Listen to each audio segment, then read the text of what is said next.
صفحہ نمبر 32 رویت حلال، رویت ہلال کے مسائل اور اسلام کے اصول۔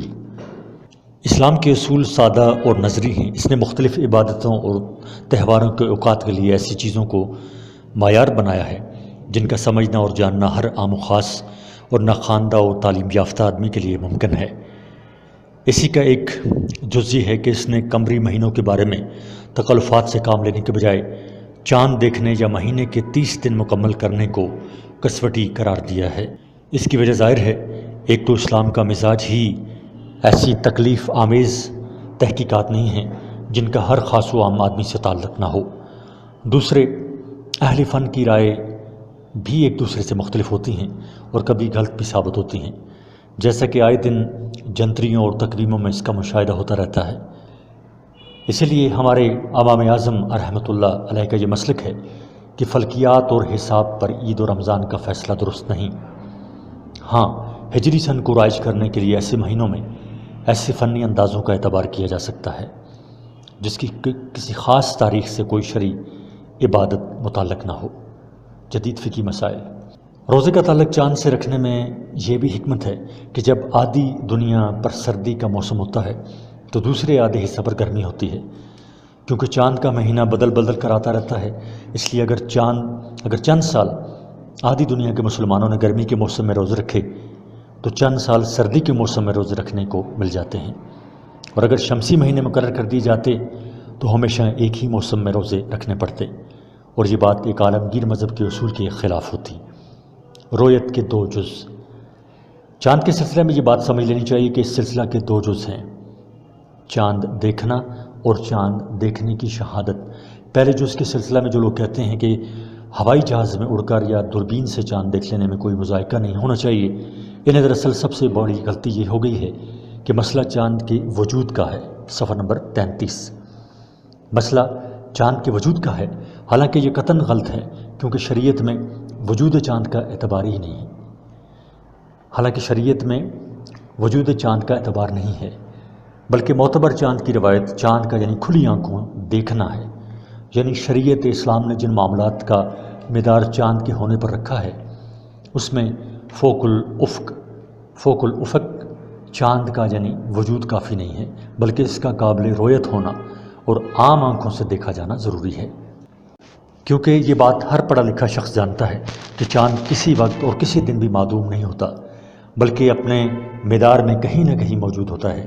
لہٰذا اگر آلات جدیدہ کے ذریعے چاند دیکھنا کافی ہو جائے تو اس کے لیے 29 یا 30 تاریخی کی کیا شرط ضروری ہوگی، بلکہ ہوائی جہاز میں اڑ کر فضا کے کسی بلند افق سے ایسی دوربینوں کے ذریعے جو آفتاب کی شعاعوں کو انسانی نگاہوں کے درمیان حائل نہ ہونے دے 27 یا 28 کو بھی چاند دیکھا جا سکتا ہے۔ لہٰذا معلوم ہوا کہ ان تمام معاملات میں جن کا مدار چاند ہوتا ہے اور جن میں رمضان و عیدین بھی شامل ہیں، مشروطی طور پر اس کا اعتبار نہیں کیا گیا ہے کہ چاند افق پر موجود ہو، بلکہ معتبر یہ ہے کہ چاند قابل رویت ہو اور عام آنکھوں سے دیکھا جائے۔ چاند دیکھنے کی کوشش فرض کفایہ۔ مسلمانوں پر یہ بطور فرض کفایہ عائد ہوتا ہے کہ شعبان اور رمضان کی 29 تاریخ کو غروب آفتاب کے وقت چاند دیکھنے کی کوشش کی جائے، کیونکہ رمضان کا چاند اور روزہ ارکان دین میں سے ہیں جو چاند دیکھنے پر موقوف ہے۔ رویت ہلال کے لیے دوربین کا استعمال۔ دوربین محض ایک نگاہ کو بڑھانے والا آلہ ہے، جیسے کہ اینک یعنی چشمہ۔ اس سے دیکھنے میں کوئی حرج نہیں۔ ہاں، اگر کوئی ایسی دوربین ایجاد ہو جائے کہ چاند افق کے پیچھے ہونے کے باوجود نظر آ جائے تو یہ جائز نہیں، کیونکہ چاند اور سورج ہمیشہ افق پر رہتے ہیں۔ صفحہ نمبر 34۔ اسبات چاند کا شرعی ضابطہ۔ شریعت مطہرہ نے اسبات چاند کے لیے رویت شرط قرار دی ہے، یعنی جس دن غروب آفتاب کے بعد چاند یعنی پہلے دن کا نظر آ جائے، اس کے بعد شہادت شرعی کے بعد اس پر چاند کی پہلی تاریخ کا حکم لگایا جائے گا۔ اس باب میں ذخیرہ احادیث میں بکثرت ارشادات موجود ہیں۔ ان ابن عمر رضی اللہ تعالیٰ عنہ سمعت رسول اللہ صلی اللہ علیہ وآلہ وسلم یقول اذا رأیتموہ فصوموا واذا رأیتموہ فافطروا فإن غم علیکم فاقتروا لہ۔ بخاری کی حدیث ہے۔ ترجمہ ابن عمر رضی اللہ تعالیٰ عنہ سے روایت ہے کہ میں نے نبی کریم صلی اللہ علیہ وآلہ وسلم کو فرماتے ہوئے سنا ہے کہ جب تم چاند دیکھو تو روزہ رکھو، اور جب یعنی دوبارہ شوال کا چاند دیکھو تو افطار یعنی عید کر لو، بس اگر بوجھل ہو گیا چاند آپ پر تو اس کا اندازہ کرو۔ اس حدیث میں آپ صلی اللہ علیہ وآلہ وسلم نے فرمایا کہ رمضان کا ابتدا اور انتہا کا مدار رؤیت ہلال پر ہے۔ عن ابی ہریرہ رضی اللہ تعالیٰ عنہ قال ذکر رسول اللہ صلی اللہ علیہ وآلہ وسلم الحلال فقال اذا رأیتموہ فصوموا واذا رأیتموہ فافطروا فإن اغمی علیکم فأدوا صلاتین۔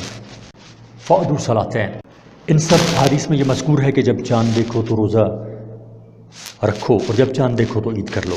ایک اور حدیث میں جس میں کریب رضی اللہ تعالیٰ عنہ کو ام فضل بنت الحارث رضی اللہ تعالیٰ نے اپنے کسی کام پر شام بھیجا تھا تو قریب رضی اللہ تعالیٰ عنہ پر وہاں شام میں رمضان کا مہینہ آ گیا، لہٰذا انہوں نے اہل شام کے ساتھ روزہ رکھا۔ جب مدینہ واپس آئے قریب رضی اللہ تعالیٰ عنہ نے ابن عباس رضی اللہ تعالیٰ عنہ کو شام کا قصہ سنایا تاکہ شام کے فیصلے کے مطابق عید کے لیے ایک دن پہلے اعلان کر دے، کیونکہ اہل مدینہ نے اپنی رویت کے حساب سے شام سے ایک دن مؤخر روزہ رکھا تھا۔ تو ابن عباس رضی اللہ تعالیٰ عنہ نے فرمایا کہ ہمارے لیے شام اور حضرت معاویہ رضی اللہ تعالیٰ عنہ کی رویت کافی نہیں ہے۔ صفحہ نمبر 35، جب تک ہم خود چاند نہ دیکھیں یا 30 دن پورے نہ کر دیں۔ یہ حدیث رویت کے بارے میں اختلاف مطالعہ کے اعتبار کے لیے علماء نے استدلال میں پیش کی ہے۔ اختلاف مطالعے ایک مختلف فی مسئلہ ہے، اس کا ہم ذکر یہاں پر نہیں کر رہے ہیں۔ اس موضوع پر محققین علماء کرام نے مدلل کام کیا ہے۔ یہاں حدیث سے ہمارا استدلال یہ ہے کہ اثبات چاند صرف اور صرف رویت کے ساتھ متعلق ہے، کیونکہ شام میں لوگوں کا چاند دیکھنا صاف بتاتا ہے کہ چاند کی پیدائش ہو چکی ہے۔ آگے پھر اہل شام کی رویت کا اعتبار کرنا یا نہ کرنا الگ مسئلہ ہے۔ اقوال فقہا، احادیث رسول اللہ صلی اللہ علیہ وسلم کے بعد ہم ان احادیث کی تشریح میں فقہائے کرام کے اقوال پیش کر رہے ہیں۔ ان اقوال سے اندازہ ہو جائے گا کہ رمضان کے اسبات کا شرعی ضابطہ اور طریقہ کار کیا ہونا چاہیے۔ نمبر 1، معاشی ہدایہ بحوالہ القول المنصور فی حلال خیر الشہور، مدرجہ بالا احادیث صومت الرویا الخ کی حاشیہ میں لکھتے ہیں لا عبرۃ لقول من قال اخبرنی رسول اللہ صلی اللہ علیہ وسلم فی المنام بان اللیلۃ اول رمضان انما الاعتبار للرؤیا لان النبی صلی اللہ علیہ وسلم القى الصوم بالرؤیا والاحکام لا یثبت بالمنام، یعنی اس قول میں رو ہے اثبات الاحکام بالمنام، خواب کے ذریعے کسی حکم کا ثابت کرنا، پر لیکن ساتھ انہوں نے تصریح کی ہے کہ آپ صلی اللہ علیہ وسلم نے صوم کو رویت کے ساتھ معلق کر دیا ہے، لہٰذا رمضان کا ثبوت صرف اور صرف رویت ہی پر ہوگا۔ آگے لکھتے ہیں ولا عبرۃ للمجربات فی ھذا الباب ایذا حتی لو ظہر خلاف فیها اخذیہ وقضاء لا اعتبار لکبر الحلال والصغر ولکل مستفاد من ھذا الحدیث۔ ترجمہ اس کا یہ ہے کہ اور نہیں ہے اعتبار اس یعنی اسبات حلال کے باب میں مجربات کے لیے، یہاں تک کہ صفحہ نمبر 36 خلاف وقوع کی صورت میں اس پر مواخذہ کیا جائے گا۔ جو سارے تفریعات یعنی عدم اسبات بالمنام اور اسی طرح اسبات بالمجربات والحسابات اسی حدیث سے مستفاد ہیں۔ شہادت رویت کا شرعی ضابطہ، رویت ہلال کے ضمن میں ہم شہادت رویت کا شرعی ضابطہ ذکر کر رہے ہیں، کیونکہ رویت ہلال اس وقت معتبر مانی جائے گی جب اس کو باقاعدہ شہادت کے ساتھ ثابت کیا جائے، کیونکہ شہادت جب تک اپنے معیار پر نہیں اترتی اس وقت کسی کی رویت کو شرعی حیثیت نہیں دی جا سکتی اور نہ اس پر باقاعدہ رمضان اور عید کا اعلان کیا جا سکتا ہے۔ مفتی محمد شفیع صاحب رحمہ اللہ نے شہادت کے بارے میں تفصیلی کلام جواہر الفقہ میں کیا ہے، جس میں انہوں نے مذکورہ بالا شہادت کے تینوں اقسام کی تشریح کی ہے، لہٰذا یہاں پر اس کلام کا کچھ حصہ نقل کرنا ہی مناسب معلوم ہوتا ہے۔ جب چاند کی رویت عام نہ ہو سکے، صرف 2-4 آدمیوں نے دیکھا ہو، تو یہ صورتحال اگر ایسی فضا میں ہو کہ مطلع بالکل صاف ہو، چاند دیکھنے سے کوئی بادل یا دھواں غبار وغیرہ مانے نہ ہو، تو ایسی صورت میں صرف 2-3 آدمیوں کی رویت اور شہادت شرعاً قابل اعتماد نہیں ہوگی، جب تک مسلمانوں کی بڑی جماعت دیکھنے کی شہادت نہ دے۔ چاند کی رویت تسلیم نہ کی جائے گی۔ جو دیکھنے کی شہادت دے رہے ہیں، اس کو ان کا مغالطہ یا جھوٹ قرار دیا جائے گا۔ ہاں، اگر مطلع صاف نہیں تھا، غبار، دھواں یا بادل وغیرہ افق پر ایسا تھا جو چاند دیکھنے میں مانع ہو سکتا ہے، ایسی حالت میں رمضان کے لیے ایک سکا مسلمان کی اور عیدین وغیرہ کے لیے 2 سکا مسلمانوں کی شہادت کا اعتبار کیا جا سکتا ہے، مگر حکومت یا کسی ذمہ دار جماعت کے لیے ایسی شہادت کا اعتبار کر کے ملک میں اعلان کرنے کے واسطے 3 صورتوں میں سے کسی کا ایک کا ہونا ضروری ہے۔ اگر ان صورتوں میں سے کوئی بھی نہیں ہے تو ایسی شہادت کی بنیاد پر عید کا اعلان کرنا حکومت کے لیے یا کسی ذمہ دار جماعت کے لیے جائز نہیں۔ صفحہ نمبر 37۔ وہ 4 صورتیں اصطلاح شریعت میں یہ ہیں: نمبر 1، شہادت علی الرویت، 2، شہادت علی شہادت رویت، 3، شہادت علی القضاء، اور 4، کتاب القاضی الی القاضی۔ نمبر 1، شہادت علی الرویا۔ شہادت علی الرویت یہ ہے کہ ایسے عالم یا جماعت علماء کے سامنے یہ شہادت دینے والے بذات خود پیش ہوں جن کی احکام شرعیہ، فقہی اور اسلام کے ضابطہ شہادت میں مہارت پر پورے ملک میں اعتماد و یقین کیا جاتا ہو، اور یہ عالم یا علماء متفقہ طور پر اس شہادت کو قبول کرنے کا فیصلہ کریں۔ 2، شہادت علی شہادت رویت۔ شہادت علی شہادت رویا یہ ہے کہ اگر خواہ خود حاضر نہ ہو یا نہیں ہو سکے تو ہر ایک کی گواہی پر 2 گواہ ہوں، اور وہ گواہ، اگر یہ گواہ خود حاضر نہ ہو یا نہیں ہو سکے تو ہر ایک کی گواہی پر 2 گواہ ہوں، اور وہ گواہ عالم یا علماء کے سامنے شہادت دیں۔ 3، شہادت علی القضاء۔ شہادت علی القضاء یہ ہے کہ جس مقام پر چاند دیکھا گیا، اگر وہاں حکومت کی طرف سے کوئی ذیلی کمیٹی قائم ہے اور اس میں کچھ ایسے علماء موجود ہیں جن کی فتویٰ پر علماء اور عوام اعتماد کرتے ہیں، اور چاند دیکھنے والے ان کے پاس پہنچ کر اپنی عینی شہادت پیش کریں، اور وہ علماء ان کی شہادت قبول کریں، تو ان علماء کا فیصلہ اس حلقے کے لیے تو کافی ہے جس میں شہادت پیش ہوئی ہے، مگر پورے ملک میں اس کے اعلان کے لیے ضروری ہے کہ حکومت کی نامزد کردہ مرکزی رویت ہلال کمیٹی کے سامنے ان علماء کا فیصلہ بشرائط ذیل پیش ہو۔ یہ سب علماء یا ان کا امیر یہ تحریر کریں کہ فلاں وقت ہمارے سامنے 2 یا زیادہ شاہدوں نے بچشم خود چاند دیکھنے کی گواہی دی ہے، اور ہمارے نزدیک یہ گواہ سقا اور قابل اعتماد ہیں، اس کے لیے ان کی شہادت پر چاند ہونے کا فیصلہ دے دیا۔ یہ تحریر 2 گواہوں کے سامنے لکھ کر سر بمہر کی جائے، اور یہ تحریر لے کر مرکز کمیٹی کے علماء کے سامنے اپنی شہادت کے ساتھ پیش کریں کہ فلاں نے یہ تحریر ہمارے سامنے لکھی ہے۔ 4، کتاب القاضی الی القاضی، یعنی ایک قاضی دوسرے شہر کے قاضی کے نام خط لکھیں کہ میرے سامنے اس مضمون پر شہادت شرعیہ قائم ہوئی، اور اس خط میں اپنا اور مکتوب علیہ کا پورا نام و نشان درج کرے۔ صفحہ نمبر 38۔ اور وہ خط 2 عادل گواہ اس قاضی کے پاس لا کر گواہی دیں کہ یہ خط آپ کے نام فلاں قاضی نے ہم کو دیا اور ہمیں گواہ کیا کہ یہ خط اس کا ہے۔ اب یہ قاضی اس گواہی پر فیصلہ کر سکتا ہے۔ اختلاف مطالعے کا اعتبار۔ جب کسی ایک جگہ حلال دیکھا جائے اور دوسری جگہ حلال نظر نہ آئے تو دوسری جگہ پہلی جگہ کی رویت حلال معتبر ہوگی یا نہیں؟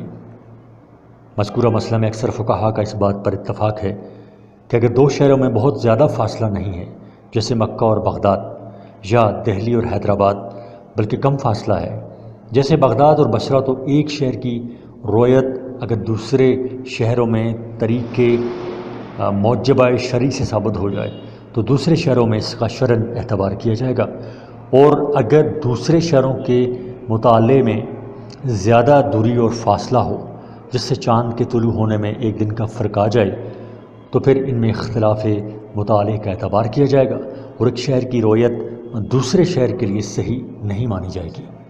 اسی طرح بعض اہل علم نے یہ بھی کہا ہے کہ ملک کی جغرافیائی وحدت اور تعدد پر شہروں کے قرب و بعد کا معیار ہونا چاہیے، یعنی ایک ملک کے تمام باہم متقارب اور دو ملکوں کے شہر باہم متباعد ہیں، کیونکہ ایک ملک کے قاضی کا فیصلہ اسی ملک والوں پر حجت ہے جس کا وہ قاضی ہے۔ ساری دنیا کے مسلمان ممالک کا قاضی نہیں بنایا گیا، لہذا اس کا فیصلہ باقی ممالک میں بھی مانا جائے گا۔ فقہی اختلاف کی وجہ سے ایک ملک کے قاضی کی قضا دوسرے ملک میں نافذ نہیں ہوگی۔ حدیث سے اختلاف مطالعے کے معتبر ہونے کا ثبوت۔ سیدنا قریب رضی اللہ تعالیٰ عنہ فرماتے ہیں کہ ام فضل بنت حارث رضی اللہ تعالیٰ عنہا نے مجھے کسی کام کے سلسلے میں سیدنا امیر معاویہ رضی اللہ تعالیٰ عنہ کے پاس شام بھیجا۔ جب میں شام گیا اور ان کا سپرد کیا ہوا کام پورا کیا تو اتنے میں شام ہی میں رمضان کا چاند نظر آیا اور میں نے جمعہ کی شب چاند دیکھا۔ پھر رمضان کے آخر میں مدینہ منورہ آیا۔ جب چاند کا تذکرہ چھڑا تو عبداللہ ابن عباس رضی اللہ تعالیٰ عنہ نے مجھ سے پوچھا کہ تم نے چاند کب دیکھا؟ میں نے کہا ہم نے جمعہ کی شب دیکھا تھا۔ انہوں نے کہا تم نے خود چاند دیکھا تھا؟ صفحہ نمبر 39۔ میں نے کہا ہاں، اور لوگوں نے بھی چاند دیکھا اور انہوں نے بھی روزہ رکھا، اور حضرت امیر معاویہ رضی اللہ تعالیٰ عنہ نے بھی روزہ رکھا۔ حضرت ابن عباس رضی اللہ تعالیٰ عنہ نے کہا لیکن ہم نے تو چاند ہفتہ کی رات دیکھا ہے اور ہم 30 روزے پورے کریں گے یا ہم چاند دیکھ لیں۔ میں نے کہا کہ آپ رضی اللہ تعالیٰ عنہ امیر معاویہ رضی اللہ تعالیٰ عنہ کے روزے رکھنے اور چاند دیکھنے کو کافی نہیں قرار دیتے؟ اس پر ابن عباس رضی اللہ تعالیٰ عنہ نے فرمایا کہ نہیں، رسول اللہ صلی اللہ علیہ وسلم کا ہمیں یہی حکم ہے۔ بہرحال اختلاف متعلق یہ ایک ایسا مسئلہ ہے جو فقہائے کرام کے درمیان ابتدا سے مختلف آ رہا ہے۔ فقہائے شافعیہ تقریباً اختلاف متعلق کا اعتبار کرتے ہیں اور ایک علاقے کی رویت کو دوسرے علاقے یعنی مطلع والوں کے لیے ثابت نہیں مانتے جب تک انہوں نے خود چاند نہیں دیکھا ہو۔ بعض کہتے ہیں کہ اہل مشرق کے لیے تو نہیں، البتہ اہل مغرب کے لیے معتبر ہے۔ اسی طرح بعض فقہاء فرماتے ہیں کہ مشرق کی طرف کچھ درجات تک معتبر ہے۔ بہرحال ان کے درمیان بھی کوئی متفقہ رائے قائم نہیں ہو سکی ہے، لیکن ہمارے فقہاء و احناف، مالکی اور حنبلی فقہائے کرام تقریباً اس بات پر متفق ہیں کہ اختلاف مطالعے کا اعتبار نہ کیا جائے۔ اگر ایک علاقے میں شرعی ضابطے کے تحت رویت ثابت ہو جائے تو مشرق سے مغرب تک تمام مسلمانوں کے لیے یہ رویت کافی ہوگی، کیونکہ حدیث میں صوم الرؤیا کے الفاظ عام وارد ہوئے ہیں جس میں پوری امت کا حکم دیا گیا ہے۔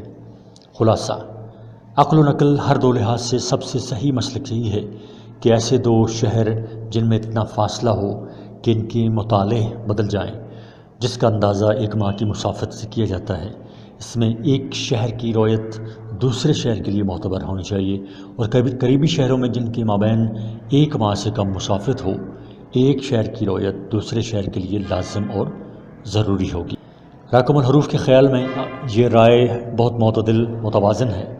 البتہ اختلاف مطالعے کی حدیں متعین کرنے میں ایک ماہ کی مسافت کی قید کے بجائے جدید ماہرین فلکیات کے حساب اور ان کی رائے پر اعتماد کیا جانا زیادہ مناسب ہوگا۔ صفحہ نمبر 40۔ خاندانی منصوبہ بندی یعنی فیملی پلاننگ۔ عہد جدید میں اقتصادی دشواریوں کو حل کرنے اور ترقی افزوں معیار زندگی کو محدود وسائل معیشت سے ہم آہنگ کرنے کی غرض سے جو دوڑ دھوپ جاری ہے، اس میں فیملی پلاننگ کو غیر معمولی اہمیت بلکہ اولیت حاصل ہے۔ اگرچہ موجودہ دنیا میں یہ اسکیم کچھ نئے دل فریب اور دیدہ زیب پیراہن میں سج دھج کر منظر عام پر آئی ہے، مگر حقیقت یہ ہے کہ اس قسم کی پلاننگ ہر اس دور میں ہوتی رہتی ہے جب انسانوں نے بڑھتی ہوئی ہوس کا رانہ ضروریات کے مقابل کائنات کا دامن تنگ محسوس کیا۔ جب انسانوں نے بڑھتی ہوئی ہوس قرانہ ضروریات کے مقابل کائنات کا دامن تنگ محسوس کیا اور اسباب رزق کی کنجی اپنے ہاتھ میں لے کر ضروریات اور وسائل کا موازنہ کیا۔ ہاں البتہ اس دور میں یہ تحریک علم و عقل کا لبادہ اوڑھ کر سامنے آئی ہے، جس کا صحرا مغرب کی خدا بیزار تہذیب کے سر ہے۔ اولاً یہ پلاننگ خالص سیاسی نوعیت کی تھی، اس لیے کہ یورپ بہت پہلے سیاست کو مذہب کی گرفت سے آزاد کر چکا تھا، لیکن جب اس تحریک نے مغرب کے صنم قدہ سے نکل کر مشرق کے خدا خانہ میں قدم رکھا، جہاں ہر مسئلہ کے لیے مذہب کی سند ضروری تھی، اور اس گئے گزرے دور میں بھی وہ مذہب سے کچھ اس قدر بیگانہ نہ تھے، تو اس کے لیے اصلی یا کم از کم جعلی سند کی ضرورت پڑی۔ اور جس طرح بہت سے دوسرے آئلی مسائل مثلاً سود، پردہ، تعدد ازواج، طلاق، پوتے کی وراثت وغیرہ میں ایک گروہ کو اس بات کے لیے آمادہ کیا گیا کہ وہ کسی طرح اسلام میں ان مسائل کے لیے گنجائش نکالے، اور قرآن و حدیث کو معیار بنا کر ان مسائل پر غور کرنے کے بجائے ان مسائل کو بہرحال ثابت کرنے کے لیے قرآن و حدیث پر نظر ڈالے۔ اسی طرح اس مسئلہ میں بھی صحیح نامشکور کی گئی، اور یہ مسئلہ خالص سیاسی اور اقتصادی حدود سے گزر کر مذہبی اور فقہی مباحث کا موضوع بن گیا۔ اس مسئلہ میں فقہی جزیات پر غور کرنے سے پہلے اسلام کے چند بنیادی اصول اور ان کلیات قانون پر نظر ڈالنا ضروری ہے۔ صفحہ نمبر 41، جن کی حیثیت کسی بھی قانون میں ریڑھ کی ہڈی کی ہوتی ہے، اور جن سے صرف نظر کر کے کسی بھی قانون پر غور نہیں کیا جا سکتا۔ نمبر 1، رزاقیت کا وسیع تصور۔ اسلام اور دوسرے نظریات کے درمیان ایک بنیادی فرق یہ ہے کہ اسلام میں نظام زندگی کا ہر پرزہ اس تصور کے گرد گردش کرتا ہے کہ انسان کے اوپر کسی مافوق البشر ہستی یعنی خدا کا وجود ہے، وہی اس دنیا کے تمام سیاہ و سفید کا مالک اور اس کی ضروریات کا کفیل ہے۔ اسباب و وسائل کی کنجی اسی کے ہاتھ میں ہے، وہ چاہے تو وادی غیرہ ذی زرع میں بھی انسانوں کو زندہ رکھ سکتا ہے، اور اگر اس نے کسی کے لیے دشواری اور اسرت ہی مقدر کر دی ہے تو وہ ہزار کوشش کے باوجود خود بھی اپنی پیشانی سے اس نوشتہ کو مٹا نہیں سکتا۔ لہو مقالید السماوات والارض یبسط الرزق لمن یشاء ویقدر لہ، یعنی اسی کے اختیار میں ہیں کنجیاں آسمانوں کی اور زمین کی، جس کو چاہے زیادہ روزی دیتا ہے اور جس کو چاہے کم دیتا ہے۔ اور قرآن نے اس جاہلانہ نظریہ کی شدت سے مخالفت کی ہے، چنانچہ کہا گیا لا تقتلوا اولادکم من املاک نحن نرزقهم وإیاہم، یعنی اپنی اولاد کو بھوک کی وجہ سے قتل نہ کرو، ہم ہی تم کو بھی رزق دیتے ہیں اور اس کے بھی رزق رساں ہیں۔ علامہ آلوسی رحمۃ اللہ علیہ نے شاید کے ذیل میں لکھا ہے لا تقتلوا اولادکم من املاک، یعنی اپنے بچوں کو افلاس کی وجہ سے قتل نہ کرو، یعنی فقر میں مبتلا ہو جانے یا مبتلا ہونے کے خوف سے بچوں کو قتل نہ کرو۔ چنانچہ دوسری جگہ فرمایا گیا فقر کے خوف یعنی خشیت الاملاک سے قتل نہ کرو۔ پس من املاک سے وہ لوگ مخاطب ہیں جو فقر میں مبتلا ہو چکے ہیں، اور خشیت الاملاک سے وہ لوگ جو ابھی محفوظ ہیں مگر مستقبل میں اس کا اندیشہ ہے۔ اور نحن نرزقکم وإیاہم ایک علیحدہ جملہ ہے جس سے مقصود ممانعت کی وجہ بتانا اور یہ واضح کرنا ہے کہ جس چیز کو ان لوگوں نے قتل اولاد کا سبب بنا لیا ہے وہ باطل ہے اور خدا ہی ان کے رزق کا ضامن ہے۔ 2، نکاح کا مقصود۔ اسلام میں محض نفس پرستی اور خواہشات کی تکمیل نکاح سے مطلوب نہیں ہے۔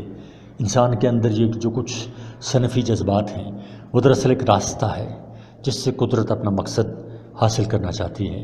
یہ خود مقاصد نہیں ہے بلکہ مقاصد تک پہنچنے والے اسباب و وسائل ہیں۔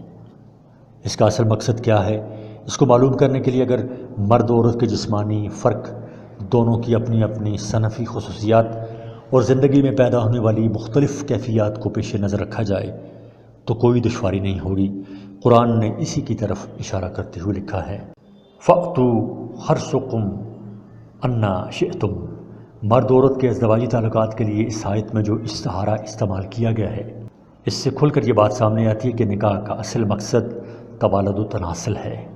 قرآن نے جس چیز کو استعارہ کے پیراہن میں رکھا ہے، حضور نبی اکرم صلی اللہ علیہ وآلہ وسلم نے اس کی مزید توضیح فرما دی ہے۔ آپ صلی اللہ علیہ وآلہ وسلم نے فرمایا کہ نکاح کرو اور اس سے نسل کی افزائش کرو۔ حضرت عمر فاروق رضی اللہ تعالیٰ عنہ فرمایا کرتے تھے کہ میں صرف بچوں کے لیے شادی کرتا ہوں۔ 3، تغیر خلق۔ قرآن نے تغیر خلق کو شیطان کی تباہ قرار دیتے ہوئے اس سے منع کیا ہے۔ ضبط ولادت تحریک بھی اسی زمرے میں آتی ہے۔ تغیر خلق سے کیا مراد ہے؟ اس سلسلے میں مفسرین کا اختلاف ہے۔ بعض حضرات نے جسم کی ساخت میں تبدیلی اور کاٹ چھانٹ کو تغیر خلق قرار دیا ہے، صفحہ نمبر 43۔ دوسری رائے یہ ہے کہ جسم کے کسی حصہ سے وہ کام لینا جو اس کے دائرہ اختیار سے باہر کی چیز سے ہے، تغیر خلق ہے۔ مثلا مردوں کا باہم نفسانی خواہشات پوری کرنا۔ تیسری رائے یہ ہے کہ فطرت اور عقل کے تقاضوں کے خلاف جو کچھ کیا جائے ان سب کو تغیر خلق کہیں گے، جیسے چاند سورج کی پرستش کرنا۔ اور چوتھی رائے یہ ہے کہ دین فطرت یعنی اسلام سے انحراف کا نام تغیر خلق ہے۔ چنانچہ علامہ زمخشری رحمۃ اللہ علیہ فرماتے ہیں، اور اللہ کی تخلیق میں ان کی تغیر اور رد و بدل یہ تھی کہ وہ اونٹ کی آنکھ پھوڑ ڈالتے اور اس پر سواری ترک کر دیتے۔ اور ایک قول یہ ہے کہ مردوں کو آختہ بنانا اللہ کی خلقت میں تغیر ہے، اور ایک قول کے مطابق خلق اللہ سے دین فطرت یعنی اسلام مراد ہے۔ 4، ضبط ولادت کے اخلاق سوز اثرات۔ بعض چیزیں بذات ہی جائز ہیں، لیکن ان سے پیدا ہونے والے اثرات نہایت مضر اخلاق ہوتے ہیں اور ان سے بہت سے فتنوں کا دروازہ کھلتا ہے۔ ایسی صورتوں میں ان مفاسد کے سدباب کے لیے شریعت ایسی مباح چیزوں سے بھی منع کر دیتی ہے۔ اس لیے خود زنا سے روکنے کے لیے شریعت نے صرف زنا بلکہ دوائی زنا سے بھی بچنے کی پوری تاکید کی ہے۔ قرآن نے اس سے روکتے ہوئے جو اسلوب اختیار کیا ہے وہ یہ ہے کہ لا تقربوا الزنا، یعنی زنا کے قریب بھی نہ پھٹکو۔ لا تقربوا کہ لفظ سے یہی بتلانا مقصود ہے کہ ان محرقات سے بھی دور رہا جائے جس سے آگے چل کر عفت و عصمت کے مجروح ہونے کا اندیشہ ہو۔ حدیث میں جو آیا ہے کہ آنکھوں کا زنا دیکھنا، کانوں کا زنا سننا، نفس کا زنا خواہش اور آرزو ہے، اور آخر میں انسان کا انتہائی عمل اس کی تصدیق یا تکذیب کرتا ہے، وہ دراصل اسی کی تشریح ہے، صفحہ نمبر 44۔ اب تک جن ممالک میں اس تحریک کو فروغ ملا ہے اور وہاں اس تحریک نے کم از کم جو آثار چھوڑے ہیں وہ یہ ہیں: 1، زنا فحاشی کی کثرت اور اس کی وجہ سے عریانیت اور بے حیائی کا بڑھتا ہوا رجحان۔ 2، طلاق کی کثرت اور ازدواجی اور خانگی زندگی سے محبت اور رواداری کا فقدان۔ 3، خود غرضی، ہوس اور دوسروں کو مضرت میں ڈال کر اپنے لیے اعلیٰ تر معیار زندگی کی فقہ اسلامی کی روشنی میں۔ اس مختصر سی گفتگو کے بعد اب ہم اس مسئلہ پر خالص فقہی حیثیت سے بحث کریں گے اور فقہائے اسلام کی آراء اور ان کی مستند کتابوں میں مذکور فقہی نظائر کی روشنی میں اس مسئلہ کا جائزہ لیں گے۔ نمبر 1، ازل اور اس کی متماثل صورتیں۔ مسئلہ کی پہلی صورت یہ ہے کہ مادہ منویہ ہی کو ضائع کر دیا جائے اور ایسی شکل پیدا کر دی جائے کہ مادہ عورت کے رحم میں پہنچ ہی نہ سکے۔ گزشتہ زمانہ میں اس کے لیے عزل کی صورت اختیار کی جاتی تھی۔ روایات میں بھی اس کا تذکرہ ملتا ہے اور صحابہ کرام رضوان اللہ علیہ اجمعین عزل کرنا ثابت ہے۔ نبی اکرم صلی اللہ علیہ وآلہ وسلم سے سلسلے میں احادیث مروی ہیں، ان سے مختلف قسم کے احکام معلوم ہوتے ہیں۔ بعض احادیث سے بلا کراہت جواز معلوم ہوتا ہے، جیسے کہ حضرت جابر بن عبداللہ رضی اللہ تعالیٰ عنہ سے مروی ہے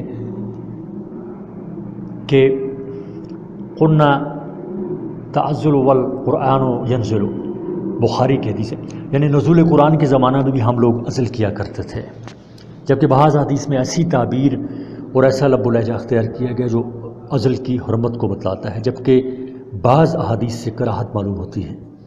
مذکورہ بالا روایات کے علاوہ عزل کے سلسلہ میں احادیث کی متداول کتب میں جو روایتیں آتی ہیں ان کے تتبع سے معلوم ہوتا ہے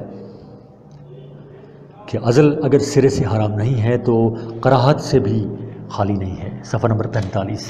کیونکہ جیسا کہ ذکر کیا گیا جہاں عزل کی اجازت دی گئی ہے ان میں سے اکثر مقامات پر کچھ ایسے الفاظ بھی موجود ہیں جن سے معلوم ہوتا ہے کہ نبی اکرم صلی اللہ علیہ وآلہ وسلم نے بطیب خاطر اس کی اجازت نہیں دی ہے۔ جن احادیث سے عزل کی حرمت معلوم ہوتی ہے ان کو بھی کراہت پر معمول کیا جا سکتا ہے، اور جن احادیث سے عزل کا جائز ہونا معلوم ہوتا ہے ان سے کراہت کی نفی نہیں ہوتی۔ عزل کے بارے میں سلف اور فقہائے مجتہدین عام طور پر کم از کم اس کی کراہت کے ضرور قائل ہیں، اور روایات کے لب و لہجہ، اسلام کے معاشرتی اور تمدنی مزاج اور صحابہ کرام رضی اللہ تعالی علیہم اجمعین کی آراء سے بھی اس کی تائید ہوتی ہے۔ اب عزل کی موجودہ متبادل صورتوں کے سلسلہ میں کسی نتیجے تک پہنچنے کے لیے ضروری ہے کہ عہد رسالت میں کیے جانے والے عزل اور موجودہ طریقہ کار کا تقابلی جائزہ لیا جائے۔ اسی سلسلہ میں دو باتیں قابل غور ہیں۔ نمبر ایک، کسی مکروہ کام کو پروگرام سازی اور باضابطہ پلاننگ کے ساتھ عمل میں لانے کا بھی کیا وہی حکم ہے جو انفرادی طور پر کسی کام کو کرنے کا ہے؟ دو، احادیث سے کن مواقع پر عزل کا ثبوت ملتا ہے، اور صحابہ کرام کے عزل اور موجودہ زمان کی اس تحریک میں کوئی فرق ہے یا نہیں؟ جب ہم صحابہ کرام رضوان اللہ علیہم اجمعین کے عزل اور موجودہ عہد کی اس تحریک کا تقابلی جائزہ لیتے ہیں تو ان دونوں میں ایک بڑا فرق یہ نظر آتا ہے کہ اس زمانہ میں یہ مسئلہ کسی تحریک اور پروگرام کی صورت میں تھا، کہ اس زمانہ میں یہ مسئلہ کسی تحریک اور پروگرام کی صورت میں نہ تھا، بلکہ محض ایک ذاتی اور انفرادی مسئلہ تھا۔ اجتماعی پیمانہ پر نہ اسے انجام دیا جاتا تھا اور نہ اس کی ترغیب دی جاتی تھی، لیکن آج یہ مسئلہ شخصی اور انفرادی حدود سے آگے بڑھ کر اجتماعی اور سماجی صورت اختیار کر گیا ہے، اور چند ممالک کو مستثنا کر کے بین الاقوامی سطح پر بڑے زور و شور سے یہ کوشش کی جا رہی ہے کہ ملک کا ہر فرد اپنے آپ کو اس پروگرام میں شریک کر لے۔ کسی کام کا مخصوص حالات میں کسی کا کر لینا اور بات ہے، اور اسی کو جماعتی سطح پر منصوبہ بندی اور تحریک کی صورت میں رواج دینا بالکل دوسری چیز ہے۔ صفحہ نمبر 46۔ ایسی بہت سی چیزیں ہیں جو انفرادی طور پر جائز ہیں، مگر ان کو اجتماعی سطح پر اختیار کرنا جائز نہیں ہے۔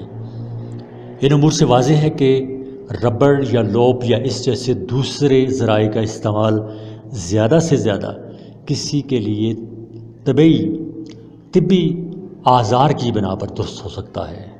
اجتماعی سطح پر اس کو رواج دینے، ترغیب دینے اور معاشی نقطہ نظر سے اس کو اختیار کرنے کی شرعاً کوئی گنجائش نہیں ہے۔ دو، مانع حمل دوائیں۔ ضبط تولید کی دوسری صورت یہ مذکور ہوئی کہ مادہ منویہ تو رحم میں پہنچ جائے، مگر ایسی دواؤں کا استعمال کیا جائے کہ استقرار حمل نہ ہو سکے۔ پھر کئی نظائر سے معلوم ہوتا ہے کہ یہ صورت بھی عام حالات میں ناجائز ہے، اگرچہ یہ صحیح ہے کہ ابھی روح اور زندگی سے خالی ہے، روح اور زندگی سے خالی ہے، اس لیے اس کو برباد کر دینا اصطلاحی قتل کے زمرہ میں نہیں آئے گا۔ لیکن اگر اس کو اپنی حالت پر چھوڑ دیا جاتا ہے تو کچھ مدت گزرنے پر وہی ایک زندہ نفس کی شکل اختیار کر لیتا، اس لیے انجام کو ملحوظ رکھتے ہوئے اس کو نفس کشی کے مترادف سمجھا جائے گا۔ فقہا نے اس کی یہ نظیر پیش کی ہے کہ اگر کوئی شخص حالت احرام میں چڑیا کا انڈا توڑ دے تو جس طرح چڑیا کا مارنا دم اور کفارہ کا موجب ہوتا ہے، اسی طرح محض انڈا توڑ دینا بھی موجب دم ہوگا۔ لہٰذا جیسے اس مسئلہ میں حال کی بجائے معال کا اور موجودہ صورت کی بجائے مستقبل کی متوقع صورت کا اعتبار کیا گیا ہے، اسی طرح مادہ منویہ کو بھی معال پر نظر رکھتے ہوئے نفس کی حیثیت دی جائے گی۔ شمس الائمہ سرخسی 494 ہجری نے اسی کی توضیح کرتے ہوئے لکھا ہے، عورت کے رحم میں جا کر نطفہ جب تک خراب نہ ہو زندگی کی صلاحیت رکھتا ہے، اس لیے اس کو ضائع کرنے کی صورت میں اسے ایک زندہ شخص قرار دیا جائے گا اور اس کا زمان واجب ہوگا۔ جیسے کہ کوئی شخص حالت احرام میں شکار کا انڈا توڑ دے تو اس پر وہی جزا یعنی تاوان واجب ہوتی ہے جو ایک شکار کے مار ڈالنے کی ہوتی ہے۔ صفحہ نمبر 47۔ اس لیے کسی غیر معمولی عذر کے بغیر محظورات سے بچنے کے لیے ایسے ذرائع کا استعمال روا نہیں ہے۔ ہاں اگر اس سے کسی بڑی مضرت کا اندیشہ درپیش ہو، یعنی نقصان کا اندیشہ درپیش ہو، تو ایسی صورت میں اس سے کم تر نقصان کو گوارا کر کے اس سے بڑے دوسرے نقصان سے بچا جائے گا۔ مثلا معتبر طبی اندازہ کے مطابق بچہ کی پیدائش کی صورت میں زچہ کی موت کا اندیشہ ہو یا خود زیر حمل بچہ کے سنگین موروثی مرض میں مبتلا ہونے کا خطرہ ہو یا زنا کا حمل ہو، تو ایسے مانع حمل ذرائع کے استعمال کی اجازت ہوگی۔ نمبر 3، اسقاط حمل۔ صفحہ نمبر 47 ہی جاری ہے۔ ضبط تولید کی تیسری صورت اسقاط حمل کی ہے۔ اسقاط حمل کے سلسلہ میں کسی نتیجہ تک پہنچنے کے لیے ضروری ہے کہ حمل پر آنے والے مختلف مراحل کا فرق پیش نظر رہے۔ استقرار حمل کے بعد نطفہ ابتدائی ایام میں محض بستہ خون اور گوشت کی صورت میں ہوتا ہے، پھر رفتہ رفتہ اس میں روح اور زندگی کے آثار پیدا ہوتے ہیں، اور پھر وہ ایک جاندار انسانی وجود کی شکل اختیار کر لیتا ہے۔ روح اور آثار زندگی پیدا ہو جانے کے بعد اسقاط حمل کی حرمت میں تو شرعاً کسی کلام کی گنجائش ہی نہیں ہے، اس لیے کہ جب حمل میں زندگی پیدا ہو گئی تو ایک زندہ نفس اور اس حمل کے درمیان اس کے سوا اور کوئی فرق نہیں ہے کہ ایک پردہ رحم میں ہے اور دوسرا اس دنیا آب و گل میں آ چکا ہے۔ قتل نام ہے کسی زندہ وجود کو زندگی سے محروم کر دینے کا۔ یہ جرم اگر بطن مادر میں ہو تو بھی نفس کشی ہے، اور اس دنیا میں آنے کے بعد ہو تو بھی نفس کشی ہے۔ دواؤں اور گولیوں سے بھی ہو تو بھی قتل ہے، اور تلوار اور لاٹھی کا سہارا لیا جائے تو بھی قتل ہے۔ لا تقتلوا اولادکم کہ مخاطب اگر بچوں کو زندہ درگور کر دینے والے ہو سکتے ہیں تو آخر وہ لوگ اس سے کیوں کر دامن کش ہو سکتے ہیں جو رحم مادر میں پلنے والے بچوں کو زندگی کی نعمت سے محروم کر دیں۔ اسی لیے فقہا نے بالاتفاق اس صورت میں اسقاط کو ناجائز اور حرام قرار دیا ہے۔ صفحہ نمبر 48۔ اس لیے اسقاط حمل جیسے روح پیدا ہونے کے بعد حرام ہے، اسی طرح بھی پہلے بھی حرام ہے، اور کسی ناگزیر عذر اور غیر معمولی مجبوری کے بغیر کسی بھی مرحلہ میں اس کا ارتکاب شرعاً جائز نہیں ہے۔ 4، نسبندی۔ ضبط ولادت کی چوتھی صورت نسبندی کی ہے، یعنی ایسا آپریشن جس سے دائمی طور پر قوت تولید فوت ہو جائے اور توالد و تناسل کی اہلیت باقی نہ رہے۔ نبی پاک صلی اللہ علیہ وآلہ وسلم، صحابہ کرام رضی اللہ تعالی رضوان اللہ علیہ مجمعین اور فقہاء و مجتہدین کے دور میں تو ایسا کوئی آپریشن ایجاد نہیں ہوا تھا۔ اس لیے قرآن و حدیث یا مقتدمین کی کتابوں میں براہ راست اس کا حکم تلاش کرنا ایسی ہی نادانی ہوگی جیسے کوئی قرآن و حدیث میں راکٹ اور ایٹم بم کا تذکرہ ڈھونڈنے لگے اور کہنے لگے کہ جب تک خود قرآن مجید سے اس کا استعمال کرنا اور اعلیٰ جہاد بنانا ثابت نہ ہو جائے ہم اسے ہرگز نہ مانیں گے۔ البتہ اس سلسلہ میں ہمیں ایسے اصول اور نظائر مل سکتے ہیں جن کی روشنی میں ہم ان کا حکم جان سکیں۔ ایام جاہلیت میں قوت تولید کے خاتمہ کے لیے اختصاء کی صورت اختیار کی جاتی تھی۔ اختصاء کا مطلب یہ ہے کہ فوتوں کی وہ گولیاں نکال دی جائیں جو جنسی صلاحیت اور جنسی خواہشات کا اصل سرچشمہ ہے۔ خود حضور صلی اللہ علیہ وآلہ وسلم سے بعض صحابہ کرام نے اس کی اجازت چاہی تاکہ دنیا سے کنارہ کش ہو کر زیادہ سے زیادہ اللہ کی عبادت کی جا سکے، لیکن آپ صلی اللہ علیہ وآلہ وسلم نے سختی سے منع فرما دیا۔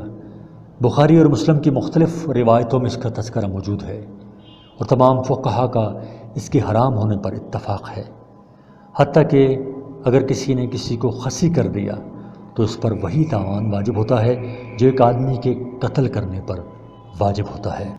لہٰذا جب اصول یہ ہوا کہ انسان کی کسی بھی صلاحیت کا برباد کر دینا جرم ہے تو پھر یہ توجیہ کوئی معنی نہیں رکھتی کہ نسب بندی میں چونکہ صرف قوت تولید ختم ہوتی ہے، قوت اشتہا باقی رہتی ہے، اس لیے وہ جائز ہوگی۔ صفحہ نمبر 49۔ دوسری بات یہ ہے کہ قوت شہوانیہ اور جنسی خواہش کی بجائے خود تو کوئی دوسری بات یہ ہے کہ قوت شہوانی اور جنسی خواہش کی بجائے خود تو کوئی اہمیت نہیں ہے، یہ محض ایک سبب ہے۔ اہمیت تو اس مقصد کی ہے جس کے لیے انسان میں یہ داعیہ رکھا گیا ہے۔ اس لیے اگر بالفرض اختصاص کی ممانعت سے مقصود یہی ہو کہ قوت جمع اور جنسی خواہش کو ضائع نہ کیا جائے، تو قوت تولید اور بچہ پیدا کرنے کی صلاحیت کو معطل کر دینا تو بدرجہ اولیٰ ممنوع ہوگا۔ اس لیے کہ جب اسباب حرام ہوں تو اصل مقصود کی حرمت میں کیا شبہ۔ غالباً یہی وجہ ہے کہ فقہا نے جہاں قوت جمع برباد کر دینے کو حرام اور موجب دیت قرار دیا ہے، وہیں اس کی یہ علت بیان کی ہے کہ اس سے قوت تولید ضائع ہو جاتی ہے۔ عموماً اس موقع پر فقہی کتابوں میں لفوات النسل کا لفظ ذکر کیا گیا ہے۔ 5 فطری ضبط تولید۔ حیض کے بعد طبی تحقیق کے مطابق کچھ ایام ایسے ہوتے ہیں جن میں استقرار حمل کا بہت کم امکان ہوتا ہے۔ اگر خاص انہی دنوں میں آدمی اپنی بیوی سے جنسی تعلقات قائم کرے تو فطری طور پر بچوں کی پیدائش پر روک لگ جائے گی۔ سوال یہ ہے کہ یہ طریقہ کار اختیار کیا جانا شرعاً جائز ہے یا نہیں۔ میرے خیال میں بجائے خود اس طرز عمل میں تو کوئی کباہت نہیں ہے کہ آدمی بعض ایام میں بیوی سے ملے اور بعض ایام میں نہ ملے۔ البتہ اب اس شخص کی نیت پر یہ صورت موقوف رہے گی۔ اگر وہ غیر ارادی طور پر ایسا کر گزرا یا کسی جائز مقصد کے لیے ایسا کرتا ہے تو کوئی مذائقہ نہیں ہے، لیکن اگر معاش کا بیجا خوف یا کوئی دوسرا غیر شرعی جذبہ کار فرما ہوا تو ظاہر ہے اس صورت کا اختیار کرنا بھی ایک غیر شرعی طریقہ کار ہوگا۔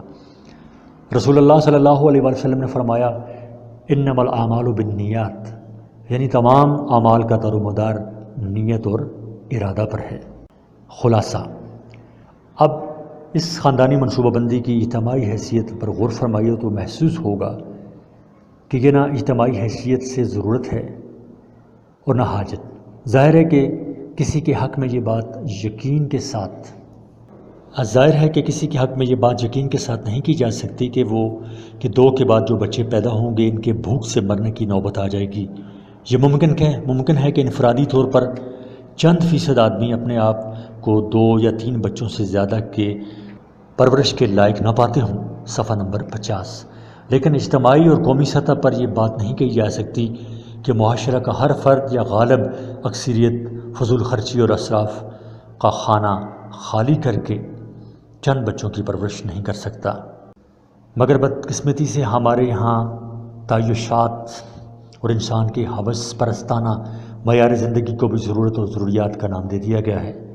قیمتی کپڑے، ٹی وی، ایئر کنڈیشن، فلک بوس عمارتیں، کاریں اور آرام دہ تمام چیزیں جن کے بغیر بھی آدمی کسی قابل ذکر مشقت میں مبتلا نہیں ہوتا، انسان کی ضروریات سمجھی جانے لگی ہیں۔ لیکن ظاہر ہے اسلام طرز فکر کا روادار نہیں ہے اور نہ ان عیش پرستیوں کو ضروریات زندگی کی فہرست میں جگہ دینے کو تیار ہے۔ آج جن حضرات کو خاندانی منصوبہ بندی کی تحریک پر اسلام کی سند توثیق ثبت کرنے کا شوق ہے، ان کے نزدیک اصل مسئلہ قوت لا یموت اور غذا برائے زندگی کا نہیں ہے، بلکہ ان کی فکر بلند تر معیار زندگی کی ہے۔ امید ہے کہ یہ چند سطریں اس مسئلہ پر فقہی حیثیت سے غیر جانبدارانہ نگاہ ڈالنے والوں کے لیے صحیح نتائج تک پہنچنے میں کافی ہوں گی۔